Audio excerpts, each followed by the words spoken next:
folks, so today we're going to talk light levels and predators prey for ice fishing.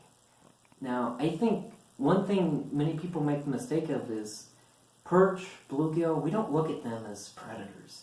We look at northern pike, muskie, walleye, these are the predators. These are the big toothed fish that are mean, they attack our perch on the way up. But in reality, the bluegill and the perch, they're predators too. So scuds, let's take the Clark area lakes. We catch perch early morning, late afternoon. Why is this? The light levels are down, they like to feed all day. Well, yeah, we'll catch fish all day, but the perch are predators to scuds. Scuds are most active at low light periods, so the early morning and the late evening. So the perch have to be active when their prey are active. So this is when you're going to see perch attacking at 6 in the morning. Well, why is this? It's when their prey's active. The walleye are right in there with them because this is the walleye happy time. This is when they can see they have that advantage over the perch, and the perch have to be there.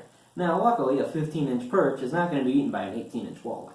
So that's why he can get away with being active when the walleye are active. But Mr. 6, 7-inch perch, he might be in some danger zone when a 10-pound walleye comes through. But now, why are we looking at the bluegill perch as predators?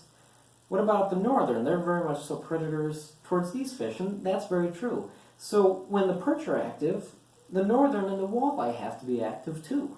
So when the bluegill are feeding all day long, the northern are forced to feed all day long as well. Now, northern, again, feed very well in the day. They're very much so a day light fish, whatever you want to call them. So this is ideal for them. Well, walleye, not so much. But I catch walleye at 2 in the afternoon. Why is this? Well, usually what I like to do is I like to fish dirty water in the afternoon. Well, the light levels are what the walleye like to be at. They have the advantage over their prey. So we look at a lake like Lake Whitewood up by Lake Preston, South Dakota. It's a very turbid lake. It's quite shallow, and when we get a good snowpack, it's plain dark down there. So I like to use buckshots, rattling flyers, something that I can get some rattle and some bendanglement down to attract the fish to that area, because that's how they're feeding. Then once I get them in, I'll usually pop them on a dead stick because that's more the neutral presentation. But when they're aggressive, I can catch them on that. That's always a great day in and of itself. But I digress. The walleye will be feeding too right alongside the perch because the perch are forced to feed there because of the environment they live in, and the walleye love the environment they live in because that's what they like to be happy in. Whereas Lake Poncet, when I'm fishing some shallow structure, that's going to come up at night because clear water, they're going to sit out in the dark in the day, and then when it gets dark, that's when they can come up.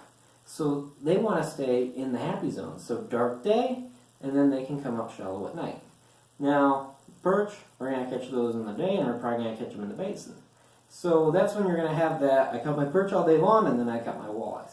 That's when that classic situation is going to set in. And that's just something to think about. We think, well, mornings are great, evenings are great, days suck. You can catch perch all day long, usually. It just depends on the lake. It depends on the snow cover. It depends on the cloud cover.